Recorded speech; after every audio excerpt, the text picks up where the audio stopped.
নমস্কার, কলকাতা টিভি ডিজিটালে আপনাদের স্বাগত। আপনাদের সঙ্গে রয়েছি আমি ঋষিকেশ। ভোটার তালিকায় নাম না থাকলেই ব্যাংক অ্যাকাউন্ট ফ্রিজ হয়ে যাবে, আপনার সম্পত্তিও কেড়ে নেওয়া হতে পারে, এমনই বিস্ফোরক দাবি করলেন অনন্ত মহারাজ। এই অনন্ত মহারাজ রাজ্যসভার সাংসদ, বিজেপির সাংসদ, এবং বিজেপি তাকে মনোনয়ন দিয়েছিল রাজ্যসভাতে সাংসদ হতে। তার এই বিস্ফোরক দাবির পরে কোচবিহার কেন গোটা রাজ্য জুড়ে কিন্তু রাজনৈতিক মহলে তোলপাড় পড়ে গিয়েছে, সাড়া পড়ে গিয়েছে। অনন্ত মহারাজ তিনি বলছেন যে এসআইআরের পরে দেখা যাচ্ছে যে এসআইআর প্রক্রিয়া চলছে, তাতে দেখা যাচ্ছে বহু রাজবংশী ভোটারের নাম বাদ চলে গিয়েছে, যার ফলে তার বক্তব্য যে এই রাজবংশী নেতাদের নাম বা রাজবংশী কর্মী সমর্থকদের নাম যদি ভোটার তালিকায় না থাকে তাহলে কিন্তু তাদেরকে ডিটেনশন ক্যাম্পে পাঠানো হবে, তাদেরকে দেখা হবে তারা ভারতীয় না বাংলাদেশি, তাদের ব্যাংক অ্যাকাউন্ট ফ্রিজ করে দেওয়া হবে, এমনকি তাদের যদি কোনো সম্পত্তি থাকে সেটাও কেড়ে নেওয়া হতে পারে, সরকারি সুযোগ সুবিধে বন্ধ করে দেওয়া হবে, এমনই বিস্ফোরক দাবি করেছেন অনন্ত মহারাজ।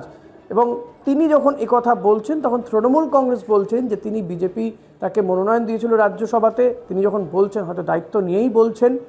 পরবর্তীতে কলকাতা টিভি অনন্ত মহারাজের সঙ্গে যোগাযোগ করে। অনন্ত মহারাজ তিনি বলছেন যে, আর এই কথাগুলো বলতে গিয়ে তিনি বলছেন যে আমরা কাগজ কাকে দেখাবো, প্রধানমন্ত্রী, রাষ্ট্রপতি তারা তো পাকিস্তানি, তারা বাংলাদেশি, যিনি স্বরাষ্ট্রমন্ত্রী তিনিও বাংলাদেশি, তিনিও পাকিস্তানি, দাগিয়ে দিচ্ছেন। পরে কলকাতা টিভি যখন তার সঙ্গে যোগাযোগ করে তিনি বলেন যে আমি তো বর্তমান স্বরাষ্ট্রমন্ত্রী, বর্তমান প্রধানমন্ত্রী বা বর্তমান রাষ্ট্রপতি দ্রৌপদী মুর্মুর কথা বলছি না। তিনি বলেন যে প্রণব মুখোপাধ্যায় তিনি কী ছিলেন, কিংবা মনমোহন সিং তিনি কী ছিলেন, কিংবা একটা সময় স্বরাষ্ট্রমন্ত্রী ছিলেন এলকে আদবানি, তিনি কী ছিলেন, তারা কোথা থেকে এসেছিলেন।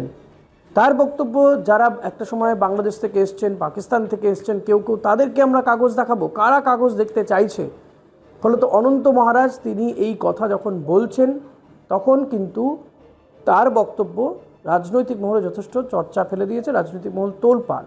অনেকে মনে করছেন যে মতুয়ারা বিজেপির থেকে মুখ ফেরাচ্ছে, কারণ এই এসআইআরের পরে পরে দেখা যাচ্ছে বহু মতুয়ার নাম বাদ গিয়েছে, আর এবার রাজবংশী ভোট সেটাও বিজেপির ধস নামতে চলেছে। মতুয়াদের পরে রাজবংশী ভোটেও যদি ধস নামে, উত্তরবঙ্গে কোচবিহার সহ বিভিন্ন জায়গাতে রাজবংশী ভোটাররা বা রাজবংশী ভোট কিন্তু একটা ফ্যাক্টর, এবং অনন্ত মহারাজকে সেই কারণেই কিন্তু রাজ্যসভাতে পাঠিয়েছিল ভারতীয় জনতা পার্টি।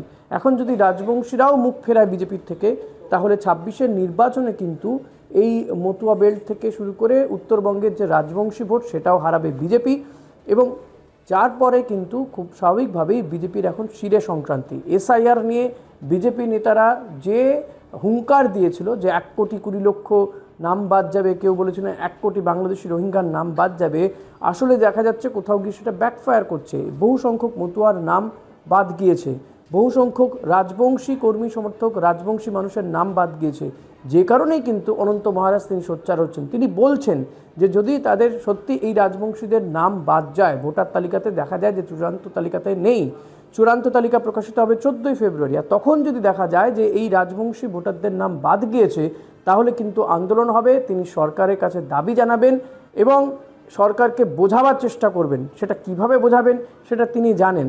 তবে অনন্ত মহারাজ, এবং এর আগেও আমরা দেখেছি যে তিনি যখন বিজেপির রাজ্যসভার সাংসদ থাকাকালীনও ভোটের পরে পরে, উপনির্বাচনের পরে পরে রাজ্যের মুখ্যমন্ত্রী মমতা বন্দ্যোপাধ্যায় তার বাসভবনে গিয়েছিলেন, এবং অনেকেই মনে করেছিলেন যে কোচবিহারে যে ভোটের যে ইকুয়েশন সেটা অনেকটা পাল্টে গিয়েছে।